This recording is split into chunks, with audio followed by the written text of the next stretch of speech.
Today we're going to be looking at what I learned as I got started in reloading. I have upgraded this press. What I added is this light, and I need to find a solution that fit within. Trying to encourage others to think outside the box and reload in your dining room, and to not believe that if you want to start in reloading you have to have. I'm going to share some tips and tricks of things that I learned. One other thing that I learned that I've never seen or heard anybody talk about. Stay with me here on the Problem Workspace. If you would like and subscribe to the channel. So what you see in the background here, this is my office. In the background there is my computer center. This room is about 10 by 12. Here's my loading bench. Auxiliary work table. And this is a storage unit. So what I found here working in a small space with reloading is it's critical that I have to be organized to get things done. Here I have my reference materials handy. Found that's really super important. So one thing I want to make clear is I am not sponsored by anybody. I'm just showing you things that have worked for me. There are some key points I want to make about this setup. So first off, I've seen other guys reloading setups and they have an 8-foot long bench and have all of their powders out organized on the shelf. I don't have room to do that. I would love to have room to do that, but I don't have room to do that. So I need to make do with what I have, and I need to find a solution that fit within the space constraints that I have and within the budget that I have. So when the time came for me to try and set up a loading station, I had to be a little bit creative. The cart that this reloading station is on was salvaged. Top piece was something that I had on my burn pile that that my brother-in-law had thrown on there from when he was doing his kitchen remodeling.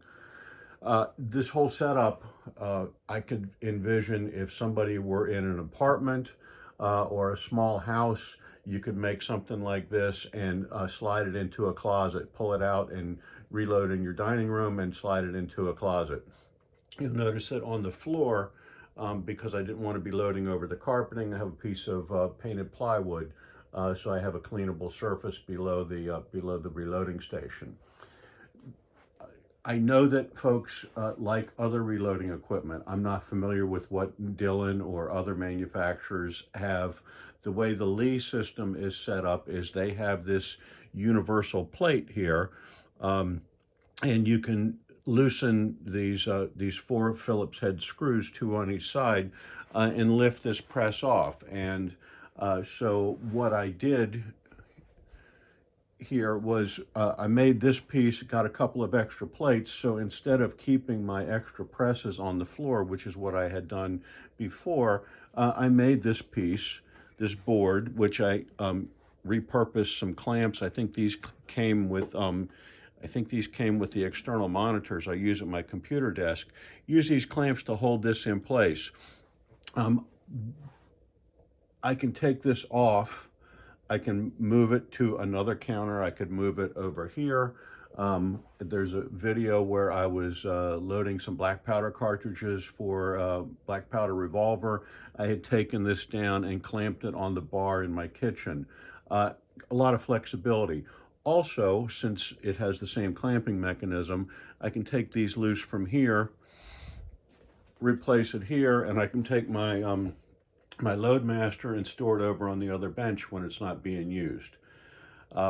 Just trying to emphasize the flexibility on this. Not the ideal setup for anybody, but it's a compromise to make do with the resources that I have. And so just trying to encourage others to think outside the box and not believe that if you want to start in reloading, you have to have a dedicated 8-foot counter. So generally just keep out what I need. I keep things organized in the closet and just keep out what I need for the task at hand, which is either loading 12-gauge shotgun shells for cowboy action shooting or loading 38 special cowboy action loads. Occasionally I do other things, and I have other resources and flexibility to take care of those tasks when I need to. The first bit of loading equipment that I picked up was this Lee turret press. Picked up at a yard sale. Didn't have any of the dies with it. It was just the bare press. I'm not even 100% sure that this press operates correctly. I use it as, what I mean is there's no indexing on it to rotate the head. I use it as really as a single stage press and manually rotate the head, and it's come in very handy. The primary press I started with is this Lee Loadmaster. It was a good deal for me. I know that other people prefer Dillon or other presses, and I believe that that's great equipment, but this is what I could afford when I started. So the Lee Loadmaster came with the 38 Special 357 Magnum dies that I needed. It came with the case feeder. It came with the primer feeder. I have upgraded this press with a couple of accessories that I found important. So one of the key things that I added is this light, and I'm going to put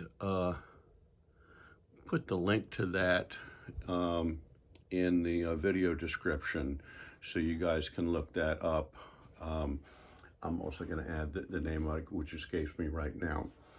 Things that I found are really handy while I'm reloading. Sometimes I need to make an adjustment, I need a tool handy. So I had an extra set of screwdrivers. I put a number 2 Phillips and a straight blade screwdriver right here in the bench, so they're always handy when I need them. Got an inexpensive set of combination wrenches. Put all the wrenches that I need right here on key hook so that I have the wrenches handy. I don't have to be getting my toolbox out. I don't have to be going down to the garage.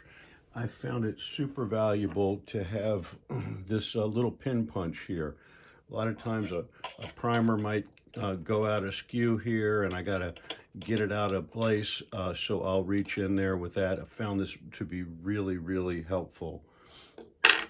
Also, this loading scale. So you're going to want to check your loads, and I have this loading scale here. Got off of Amazon. I can put a link to that as well. That served me really well and stayed super accurate, even though it was not an expensive scale.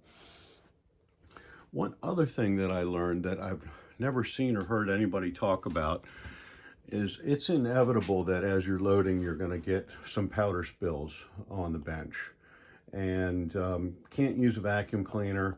Don't really want to get wet stuff around the bench.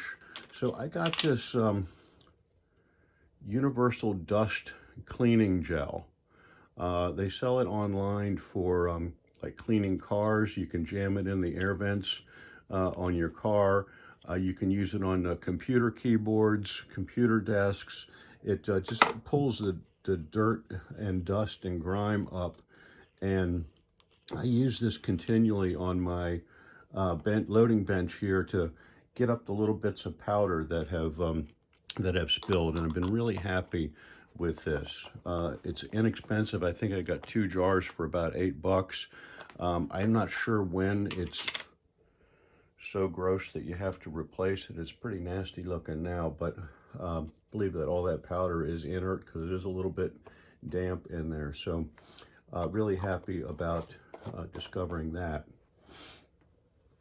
As far as organizing goes, the Loadmaster came with these two brackets and these 2 bins. Super important. I keep the bullets here, and then the loaded shells fall into this bin. That's been great. I found I really don't need a whole big loading area.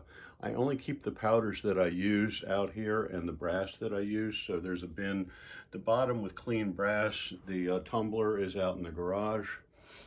I keep empty boxes here. And then I have other accessories here in these bins.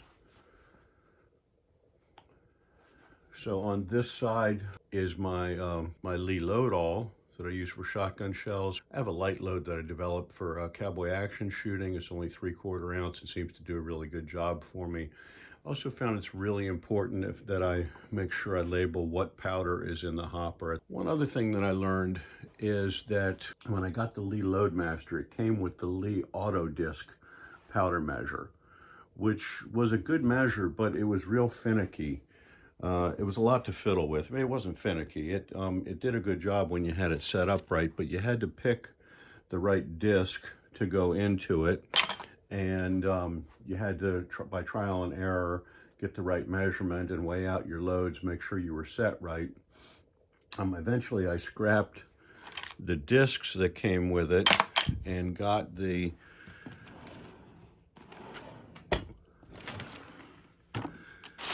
This is the drawer that I keep all of my loading parts and accessories. And so I did get this is the original auto disc, and I got the adjustable disc that went in here, which made life a lot easier instead of fiddling with those other discs. But still, I wasn't completely satisfied with it. I had read that it's not great to keep powder in these open hoppers like this, not because of dampness, but because the powder can react with the styrene plastics. So I realized that when I purchased this Lee 1000, I purchased this Lee 1000 on a sale to load 223, so that's the dies that are in this, and it came with, it's called the Lee Auto Drum. The auto disc uses a lever and a chain and a spring, and when you work the press, it pulls the actuator. This press, this powder measure works when the case goes up into the extension. It drops the powder. Really simple, really easy to adjust, really happy. So I swapped that out, and then this also has the ability to put the powder jug right onto the powder measure, and I found that to be super helpful. Since obviously this powder jar is not clear, you can't see how much powder is left in there. For every 100 rounds I load, put a mark on here. Believe I did the math, and a pound of powder with the load I use, a pound of powder is good for about 1,300 rounds. As a reminder, I want to let everybody know that we will be headed out to SHOT Show in January, so expect a lot of great content to be coming from that. Folks, there's a few little tips and tricks that I've learned along the way. As always, we appreciate it if you would like and subscribe to the channel. It helps us out a lot, more than you'd ever know.